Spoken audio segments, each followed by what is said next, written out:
I really hope that the mic can't pick up on my little mini desk fan because it is hot today. You might be wondering why I'm making this video on the 1st of September, which is today as I'm filming it. But essentially, I've always thought January was a bit of a shit month to decide on your new goals for the year, reflect on your past goals of the past 12 months. All of this is sort of hard to do in the midst of winter when you've just eaten a lot of food at Christmas and New Year's. 1st of September, however, feels like this is the new school year. And I get it, I'm not in school anymore. I'm a 33-year-old lady. I don't actually need to start my year in September. But it's been ingrained in me from so many years of going to school. September feels to me like the right time to do a bit of a reset on my personal goals, what's going on, have a little bit of reflection and see where I'm going with the rest of the year.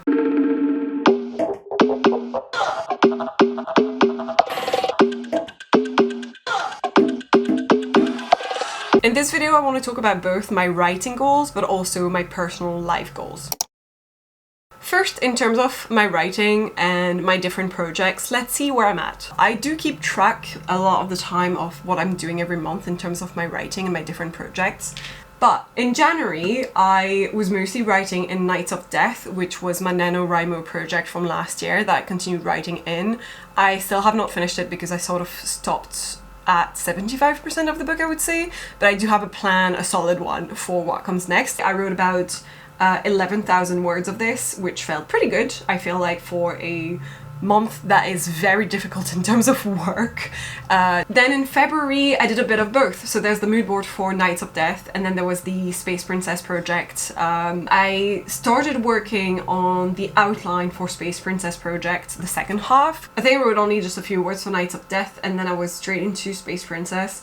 And the outline took me like 10k, I guess, and then it started being actual writing. So I wrote 35,000 words that month, which feels very good. I wrote over my goal of 30k in February. Then in March, I continued working on Space Princess, and I think that's the month I finished the book at, and I wrote about 30k as well during that month. So again, really happy, really proud. And then in April I was like, time to take a rest, I'm not gonna draft anything anymore, I need to stop writing words. So I set up a new system at that point where I was like, I want to work on having more Instagram posts, TikToks. I was doing querying for the Art of Summoning Demons, and I started doing this little checklist thing that did not take me very far, and I feel like April was sort of I tried, I started, I read a few books, and then that's it. And then in May, it was my honeymoon time, so I had about 2 weeks where I wasn't in the country, so I read a little bit more, but I had some goals that I achieved that just I wasn't calculating them. So I did a light round of revisions for Space Princess project, because that's when I realized my other critique partners were ready to share their books with me, and so we were going to do a swap between us three, and if I spotted any spelling mistakes or anything of the sort, I just went through it with just a light glance. And then at the same time I also read one of my critique partner's books, Hudson, and I annotated it and gave her a big edit letter. So these were different types of goals and I'm really happy that I got that done. And then in June I mostly started revisions for Lockhart and Beckett, and I did, technically it's the second draft, now I'm calling it An Office Full of Monsters, but essentially I revised it in its entirety, but a light round of revisions. So again, spelling mistakes, inconsistencies, and small notes I had put on the side that weren't big changes that were gonna have a domino effect, but things like dates and things. Like, for instance, initially there's a whole training session timeline that used to take place over the span of a really short amount of time. It was like 2 weeks or 3 weeks or something, and I wanted it to be actually a few months, so I had to change a few details based off that. So I did that change, for instance. That's what I mean by light revisions. I also at the same time reread Anna's book, my other critique partners. It was my second time reading that one, so it was a little bit more of a lighter round of edits from me and comments, but I was mostly looking at the changes that she'd done since the first time I had read it, and then made an edit letter for her and everything. So it was a really nice swapping between us three as critique partners. Then recent month, July 3rd to August 11th were the Dog Days Derby. I think that's what it was called. Made up by my friend Stieg based on the dog days, which are meant to be those really hot summer months. And essentially I started reworking on The Art of Summoning Demons, but it was also around the time that I got asked by some recruiters if I could interview for a previous job, and I was looking to move from my current job, so I did have to rework on my portfolio. So I worked this sheet in a very different manner. I ended up doing this little tick box thing where one tick box would be 25 minutes because that's the length of a standard Pomodoro timer. And I kind of shifted my mindset from word count. So I tried this different method of being like, no, the point is more less toxic productivity and more, have I worked a little bit on this regardless of what I've achieved from those 25 minutes? If I've achieved 25 minutes off something, doesn't matter what the result is, I've done something and I can feel proud of myself. So I tried to shift my mindset around that time, and it was really good and I felt really good about it. It did end up being a lot of the portfolio work. And then I also started working a little bit on my reverse outline of Lockhart and Beckett, An Office Full of Monsters. I printed it and I started doing a reverse outline with a lot of notes. So it sort of looks like this. I can show you a little bit of the beginning of it on my Notion. So I write down the chapter, the scene number, what happens in it, what it sort of does for the plot, the word count, and then changes that I'm thinking of as I do the reverse outline, because I'm now going to be doing the bigger edit, the main edit. But I sort of stopped working on that and started working on The Art of Summoning Demons chapters again. Because I had been querying a couple months earlier and it was failing and I just didn't really know what was wrong with it, I started re-looking at it from a different point of view, and I realized my chapters are very short. UK agents tend to ask you for either 10,000 words or your first 3 chapters. There were a few of them that referred these to comparable counts, and it made me realize, wait a minute, if I count my first 3 chapters, they don't make up 10,000 words, they make up 5,000 words. My chapters are half as long as they should be. So I decided I need to combine some of my chapters together and re-look at sort of the length of them and how I can combine them to make sure that it reads well. That was the initial idea. When I started doing this, I then realized, rereading myself, there are things I can improve upon, and I also feel like my second chapter was very boring. So I ended up having a think tank sort of call with my critique partners, which was so fucking helpful, and it really tells you when you have really good critique partners that are there to support you and help you through these things. We had such a good chat and I felt so good about my ideas afterwards, about changing the order of things, and then sent that round of revisions to my critique partners, and then got another bit of feedback about how it wasn't really working because there's a dream sequence as well that is quite important. So it got reordered once again, but not too drastically. But the point is, every single time I reread it, I had more things to change and to update and to improve upon. So that's sort of the time I've been spending both in July and August. In August, I was mostly doing the exact same thing. And I essentially just put the little tick boxes here because I had not been calculating what was going on in August. But essentially, I did a first round of revisions, then I sent it to my critique partners, then I did a second round of revisions, and technically I have now finished the third round and I have sent it to my critique partners.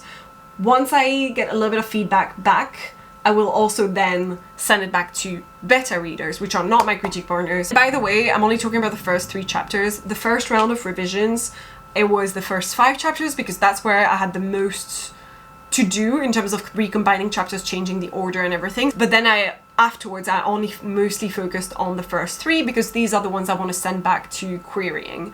I want to send it to beta readers soon, who I'm going to ask to play the role of a busy agent who sees these 3 chapters on their desk and goes, do I want to read the rest of this book? So that's what I've been working on for The Art of Summoning Demons, and I have been printing it a few times with my little thermal printer. Thermal? I don't know how to pronounce that word. So I've been using this to print the pages, and it's just been so good to be able to reprint this however many times I need to work on it. Finally, this gets us to September, and today is the 1st of September, and I might probably continue this little working sheet of Pomodoro tick boxes because I feel like that's the way that currently works best for my mindset, and I have a few things I want to work on. So now that we've had a little look at what I've been doing so far this year, I want to have a think about what I'm going to be doing next. I've already talked to you about my plan for the art of summoning demons and the querying chapters. My idea is that I will be doing these next rounds quite quickly, hopefully, and by the end of the month of September or mid-October, I'm hoping to be able to start querying again. The second thing that I'm going to be focusing on is definitely an office full of monsters. Like I said, I did get it printed and I did start looking at it from the point of view of a reverse outline. And as I started rereading it to do this reverse outline, I'm getting more and more excited about these new ideas and the way that I can change the plot a little bit. So I'm hoping to get back into this hopefully in October, November. Finally, I really want to finish the first draft for Knights of Death, and I am so close. I got to the point where the bad guys close in and save the cat, if you know the save the cat sort of beat sheet, which means I'm very close to the end.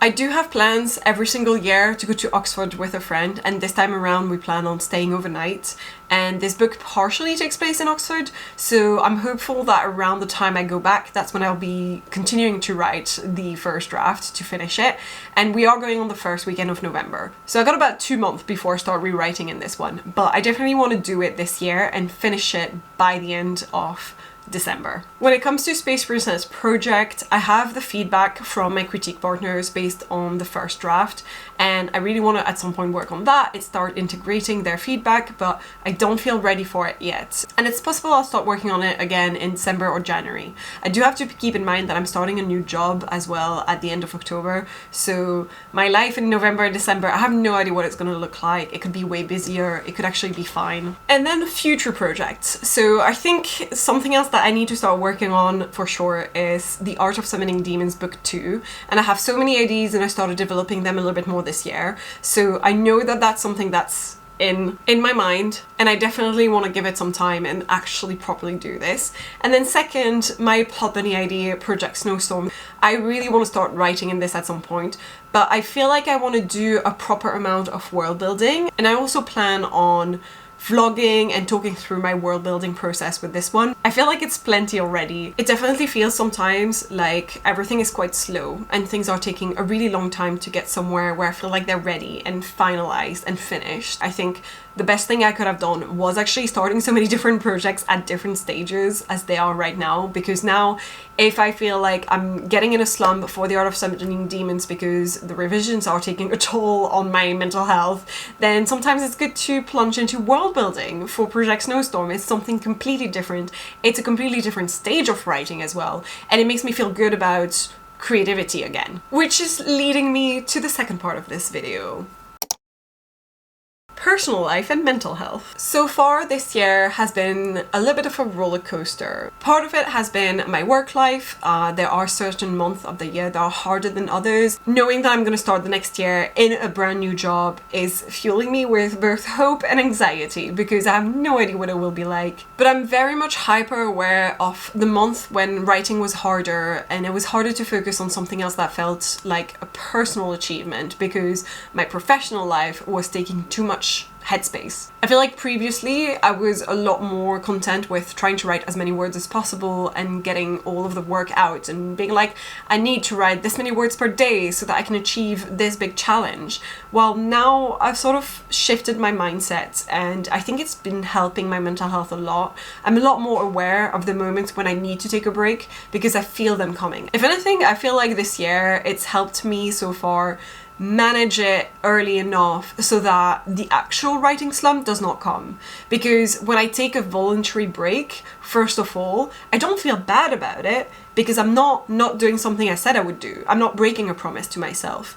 Second, I also have a little bit of rest from that break. It is necessary, it is needed, and I see it coming, and I act on it. Which means that easily a month after, if life has taken a step back again and I'm able to breathe and have a little bit of thinking space again, I'm actually also able to write again and get back into the productivity aspect of my personal life and personal hobbies. Accepting that there's different ways to be productive and creative has helped me a lot, and I feel like this year especially I've been leaning more towards moments of, do you know what, this week I am tired but I can do some mood boarding, and that's not a waste of time. And then this is perhaps something that will sound a bit more shallow, but to me this year has been a bit of a reset in terms of my appearance. That sounds crazy to say, but when I started January I felt a little bit at a loss because I was going back to an office once a week for the first time in a really long time, and suddenly I realized I don't know what to wear in my 30s. I'm not entirely sure how to present myself. A lot of my new clothes over the past few months and since the pandemic have been loungewear, and every time I'd buy other types of clothes for going outside, it would be with the idea that it wasn't in a professional environment. So in January I started a new Instagram called Malin's Looks, and it was all about trying to record to document my journey into finding my own style again.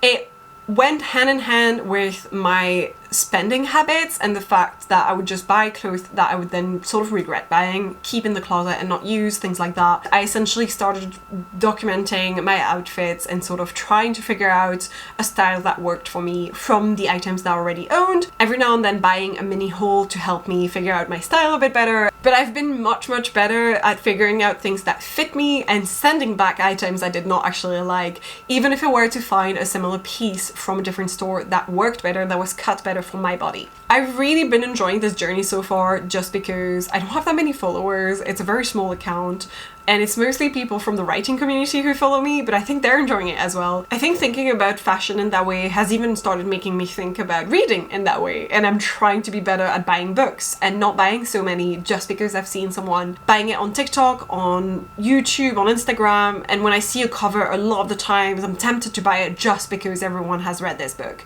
And often I'll read the synopsis and be like, I'm not sure that's actually for me, and then I end up having it in my shelves, not touching it and not reading it. It feels better to think about books in that sense as well, just because there is a tendency a little bit of fast fashion buying for book buying.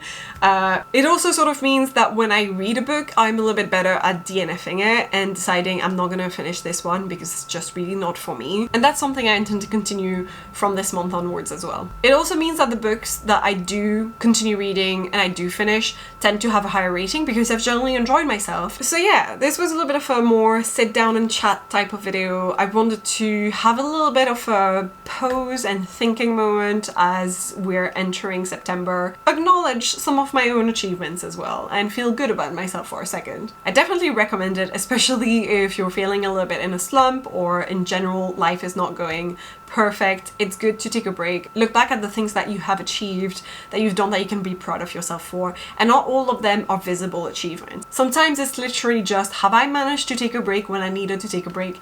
That's an achievement in itself. That's something you should celebrate in itself. I hope that you guys enjoyed this little sit down and chat with me video. If you did, please leave a like, leave a comment. I always try to respond to those, and consider subscribing to my channel, ring that bell, all that jazz, and I will see you guys in the next one.